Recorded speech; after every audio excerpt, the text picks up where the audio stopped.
ನಮ್ಮ ಬದುಕಿನಲ್ಲಿ ಒಂದು ನಮ್ಮದೇ ಆದಂಥ ಒಂದು ಆಚರಣೆ ವಿಚಾರ ಇತ್ತು.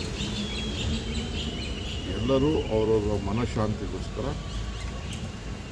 ಕೆಲಸ ಮಾಡ್ತಾರೆ ವಿವಿಧ ರೀತಿ. ನನಗೆ ದೇವಸ್ಥಾನ, ಮಸೀದಿ, ಚರ್ಚ್ಗಳು, ಜೈನ್ ಬಸ್ತಿಗಳು ಇವೆಲ್ಲ ಒಬ್ಬರು ಆತ್ಮ ಸಾಕ್ಷಿ. ನಾವು ಹೋಗ್ತೀವಿ. ಅದರದ್ದೇನು ಒಂದು ಟೆಂಪಲ್ ಅಂತ ಏನಿದೆ, ಮನೆಯಲ್ಲೂ ನಾನು ಬೆಳಗ್ಗೆ ಪೂಜೆ ಮಾಡಿದೆ, ಮನೆ ನಿಚೆ ಬಂದಿರೋದು. ನಮ್ಮ ನೀತಿ ಇದೆ, ನಮ್ಮ ಹಿರಿಯರು ಏನು ನಮ್ಗೆ ಹೇಳ್ಕೊಟ್ಟಿದ್ದಾರೆ, ನಾವು ಪೂಜೆ ಮಾಡಿದೆ ಈಚೆ ಬಂದಿದ್ದೀವಿ. ಇದು ನಮ್ಮ ಲೆಕ್ಕಾಚಾರ. ಅದು ಏನು ಟೆಂಪಲ್ ರನ್ನು.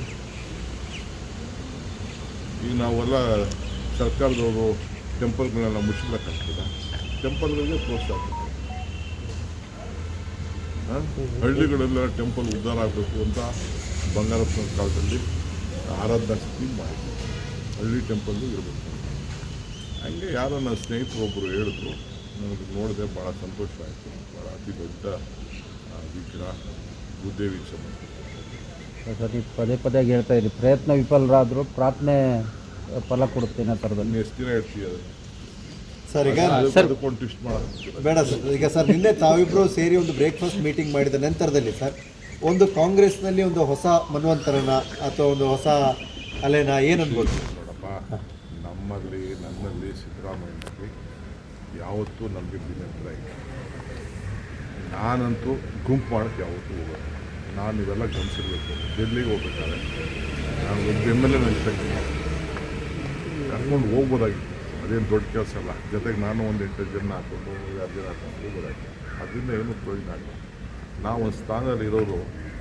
ಈಗ ಪಾರ್ಟಿ ಪ್ರೆಸಿಡೆಂಟ್ ಅಂದರೆ like father figure. I may be Young. ಎಲ್ಲರನ್ನೂ ಒಟ್ಟಿಗೆ ತೆಗೆದುಕೊಳ್ಬೇಕು. ನನಗೆ 140 ಜನ ನಾನು ಮುಂದೆ. ನಾನು ಯಾರನ್ನೂ ಡಿಫ್ರೆನ್ಷಿಯೇಟ್ ಮಾಡೋಕ್ಕೆ ನಾನು ಯಾವತ್ತೂ, ನನಗೂ ಅವ್ರಿಗೂ ಯಾವ ಥರದ ಭಿನ್ನಾಭಿಪ್ರಾಯ. ನಾನು ಯಾರೋ ಕುಮಾರಸ್ವಾಮಿ ತಾವು ಕೆಲಸ ಮಾಡೇನೆ ಎಷ್ಟು ನಿಷ್ಠೆಯಿಂದ ಕೆಲಸ ಮಾಡಿದ್ದೀವಿ ಅಂತ ನನ್ನ ಆತ್ಮಸಾಕ್ಷಿ ಗೊತ್ತು, ದೇವ್ರಿಗೆ ಆತ್ಮಸಾಕ್ಷಿ ಗೊತ್ತು. ಕುಮಾರಸ್ವಾಮಿ ಒಪ್ಪದೇ ಇರ್ಬೋದು, ಅದು ಬೇರೆ ವಿಚಾರ. ಬಟ್ ಆ ಕುಮಾರಸ್ವಾಮಿಗೂ ನಾನು ಲಾಯಲಾಗಿ ಇಟ್ಕೊಂಡು ಕೊನೆಯ ದಿನದವರೆಗೂ ಆ ಸರ್ಕಾರ ಉಳಿಸ್ಬೇಕು ಅಂತ ನಾನು ಎಷ್ಟು ಪ್ರಯತ್ನ ಮಾಡಿದ್ದೀನಿ ಅಂತ ಅವ್ರ ತಂದೆಗೂ ಗೊತ್ತಿದೆ. ನಾನು ಏನು ಬೇಕಾದ್ರೆ ಅವ್ರು ಮಾತಾಡ್ಕೊಳ್ಳಿ, ಅವ್ರ ಆಸೆಗೆ ಮಾತಾಡ್ಕೊಳ್ಳಿ, ನಾನು ಅದಕ್ಕೇನು ಬೇಜಾರು ಮಾಡ್ತೀನಿ. ಸೊ ನನ್ನ ಬದುಕು ಆ ರೀತಿ. ನಾನು ಯಾವತ್ತೂ ಬ್ಯಾಕ್ ಸ್ಟಾಪ್ ಮಾಡೋದಂತೂ ಅಲ್ಲ. ಏನಾದರೂ ಎದುರುಗಡೆನ ಫೈಟ್ ಮಾಡೋದು. ಕೆ.ಸಿ. ವೇಣುಗೋಪಾಲ್ ಕರ್ನಾಟಕದ ಸೂಪರ್ CM ಆಗ್ತಾ ಇದ್ದಾರೆ ಅಂತಂದು ಟ್ವೀಟ್ ಮಾಡ್ತಾ ಇದ್ದಾರೆ ಸರ್ BJP ಕರ್ನಾಟಕದಲ್ಲಿ. ಪಾಪ BJP ಅವ್ರ ಪಾಪ ಅವ್ರಿಗೆ ಏನಾದ್ರು ಬೇಕಲ್ಲ. ಅವರು ಒಂದು ಅಪೋಸಿಷನ್ ಪಾರ್ಟಿ, ಅವರು ನಾವು ಬರ್ತಿದ್ದೀನಿ ಅಂತ ತೋರಿಸ್ಬೇಕಲ್ಲ. ಏನೋ ಅವ್ರು ಮಾಡ್ತಾರೆ. ನಾವು BJP ಅವ್ರನ್ನೆಲ್ಲ ನಾವು ಸೀರಿಯಸ್ ಕೊಡೋಕ್ಕಾಗ್ತದಾ? ಸರ್, ಧ್ವನಿ ಎತ್ತಿದ್ದಕ್ಕೆ ಸ್ವಾಮೀಜಿಯವರ ನಡೆ ಬಗ್ಗೆ ಕುಮಾರಸ್ವಾಮಿ ಆಕ್ಷೇಪ ವ್ಯಕ್ತಪಡಿಸಿದ್ದಾರೆ. ಹೌದಾ? ಪಾಪ ಕುಮಾರನಿಗೆ ಮಠ ಏನಾಯಿತು, ಎರಡನೇ ಮಠ. ಸ್ವಾಮೀಜಿಯವರು ಇಲ್ಲದೆ ಹೋದರೆ ಚೀಫ್ ಮಿನಿಸ್ಟರ್ ಆಗ್ತಿದ್ರು ದೇವೇಗೌಡರು. ರಸ್ತೆಗಿಳಿದ್ರು ಸ್ವಾಮೀಜಿ ಅವತ್ತು. ಸದಾನಂದ ಗೌಡ್ರಿಗೆ ಏನಾಯಿತು, ಅವ್ರಿಗೆ ತೊಂದರೆ ಆದಾಗ ಸ್ವಾಮೀಜಿ ಸುಮ್ಮನೆ ಕೂತಿದ್ರ. ಕೆಲವು ಸಂದರ್ಭದಲ್ಲಿ ಕೆಲವರು ಮಾತಾಡ್ತಾರೆ. ಈಗ ನಾನು ಬೇರೆ ಸ್ವಾಮಿಗಳು ಮಾತಾಡಿದ್ರಪ್ಪ, ಅದನ್ನು ಬೇಜಾರು ಮಾಡ್ಕೊಳ್ತಿದ್ದೀರಾ? ನಾನು ಯಾವತ್ತೂ ಸ್ವಾಮೀಜಿಯವ್ರ ಬೆಂಬಲ ಕೇಳಲಿಲ್ಲ ಅಂತ ಹೇಳಿ ನಾನು ಕೇಳಿದ್ದೀನ? ನಾನು ಯಾವ ಸ್ವಾಮೀಜಿನ ಬೆಂಬಲ ಕೇಳಿಲ್ಲ. ನಾನು ಇಂಥ ಜಾತಿ ಹುಟ್ಟಿರ್ಬೋದು. ನಾನು ಎಲ್ಲ ಜಾತಿನೂ ನಾನು ಪ್ರೀತಿ ಮಾಡ್ತೀನಿ. ನಾನು ಈಗ ನಮ್ಮ ಬಾಳೆಹೊನ್ನೂರು ಸ್ವಾಮಿಗಳು ನನ್ನ ಪರವಾಗಿ ಮಾತಾಡಿದ್ರು. ರಂಭಾಪುರಿ ಅವರು, ಶ್ರೀಶೈಲ ಸ್ವಾಮಿಗಳು ಮಾತಾಡಿದ್ರು. ಇನ್ನು ಬೇಕಾದ ಸ್ವಾಮಿಗಳು ಮಾತಾಡಿದ್ರು. ನಾನು ಅವ್ರನ್ನ ಕೇಳಿದ್ನ. ಅವ್ರಿಗೆ ಏನೋ ನನ್ನ ಬಗ್ಗೆ ಒಂದು ವಿಶ್ವಾಸ ಅಷ್ಟೇ, ಪ್ರೀತಿ, ಗೌರವ. ಅದು ತಪ್ಪು ಅಂತ ಹೇಳೋಕ್ಕಾಗ್ತದ?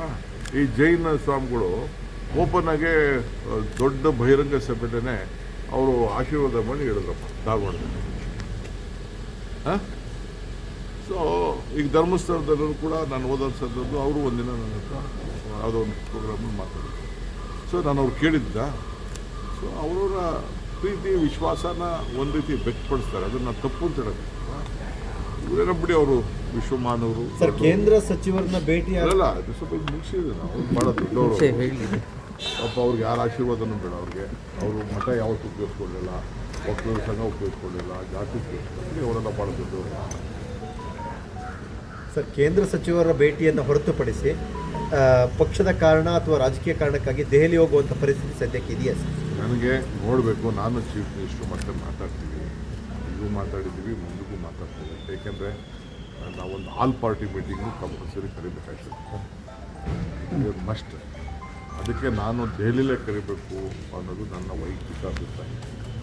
ಯಾಕೆಂದರೆ MPs ಎಲ್ಲ ಅದಕ್ಕೆ ಪಾರ್ಟಿಸಿಪೇಟ್ ಮಾಡಿ ಆಲ್ ಪಾರ್ಟಿಗಳು ಕೆಲವು ಇಶ್ಯೂಸ್ ಈಗ ಅಸೆಂಬ್ಲಿ ಬೇರೆ ಕರೆದಿದ್ದೀವಿ. ಸೊ ಚೀಫ್ ಮಿನಿಸ್ಟ್ರು ಏನು ಹೇಳ್ತಾರೆ ನಾನು ಹೇಳ್ತೀನಿ.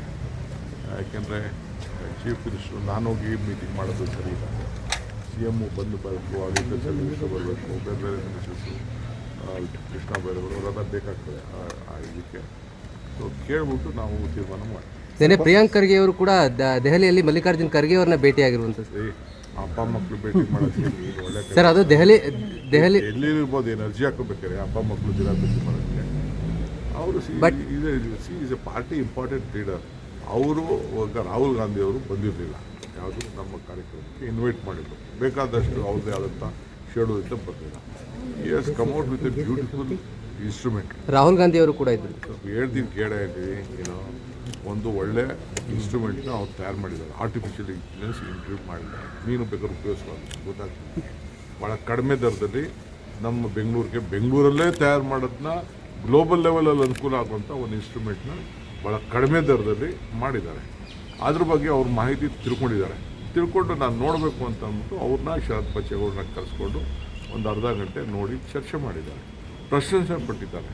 ಯಾರ್ಯಾರೋ ದೊಡ್ಡ ದೊಡ್ಡ ಇಂಡಸ್ಟ್ರಿಯಲಿಸ್ಟು, IT ಪೀಪಲ್ ಎಲ್ಲ ನಿಮ್ಮ ಕರ್ನಾಟಕದಲ್ಲಿ ಇಂಥ ಒಳ್ಳೆ ಕೆಲಸ ಆಗಿದೆ ಅಂತ ಹೇಳ್ಬಿಟ್ಟು ರಾಹುಲ್ ಗಾಂಧಿ ಅವ್ರಿಗೆ ತಿಳಿಸಿದ್ದಾರೆ. ಅದಕ್ಕೆ ಅವ್ರಿಗೆ ಕರೆದು ತಿಳ್ಕೊಂಡಿದ್ದಾರೆ. ಸೊ ಅದಕ್ಕೆ ಹೋದ ತಕ್ಷಣ ಎಲ್ಲ ರಾಜಕೀಯ ಮಾತಾಡೋದು ಅಂತ ಲೆಕ್ಕನ. ಅಪ್ಪ ಮಕ್ಕಳು ಸೇರಿದಾಗೆಲ್ಲ ರಾಜಕೀಯ ಅಂತ ಮಾಡಿದ್ರೆ, ಅಣ್ಣ ತಮ್ಮದಿರು ಸೇರಿದಾಗೆಲ್ಲ ಬೇರೆಯವ್ರದ್ದೆಲ್ಲ ನಿಮ್ಮ ಲೆಕ್ಕ ಇಲ್ಲ, ನಮ್ಮದು ಮಾತ್ರ ಲೆಕ್ಕ. ಸರ್, ಕಾಂಗ್ರೆಸ್ ಭವನವನ್ನ ಕಟ್ಟೋದಕ್ಕೆ, ಅದಕ್ಕೆ ಶಂಕುಸ್ಥಾಪನೆ ಮಾಡೋದಕ್ಕೆ ರಾಹುಲ್ ಗಾಂಧಿ ಅವರು ಬರಬೇಕು ಅಂತ ಹೇಳಿ ನೀವು ಆಸೆ ಪಡ್ತಾ ಇದ್ರಿ. ಅದು ಮುಂದಕ್ಕೆ ಹೋಗ್ತಾನೆ ಇದೆ. ಹೇಳಿದೆ, ಟೈಮ್ ಕೇಳಿದ್ದೀನಿ. ಬಿಹಾರ್ ಎಲೆಕ್ಷನ್ ಇತ್ತು, ಆಗಲಿಲ್ಲ. ತಿರ್ಗಾ ಕೇಳ್ತೀನಿ, ಯಾವ ಥರ ಶನಿವಾರ ಭಾನುವಾರ ಬಂದು ಮಾಡಿ ಅಂತ. ನಾನು ದುಡ್ಡು ಕಟ್ಟಬೇಕಾಯ್ತು, ಕಟ್ಬಿಡ್ತಾ ಇದ್ದೀನಿ. 2 ಕೋಟಿ ಸೇರಿದ್ರೆ ಅದಕ್ಕೆ ಫೀಸ್ ಕಟ್ಟಬೇಕಾಯ್ತು, ಅದು ಕಟ್ತಾ ಇದ್ದೀನಿ. ಎಲ್ಲರಿಗೂ ರೆಡಿ ಮಾಡ್ಕೊಡಿ ಅಂತ ಹೇಳಿದ್ದೀನಿ. ನನ್ನ ನಂಬರು 3 ಬಿಟ್ಟಿದೆ. I am so happy. So ನಾನು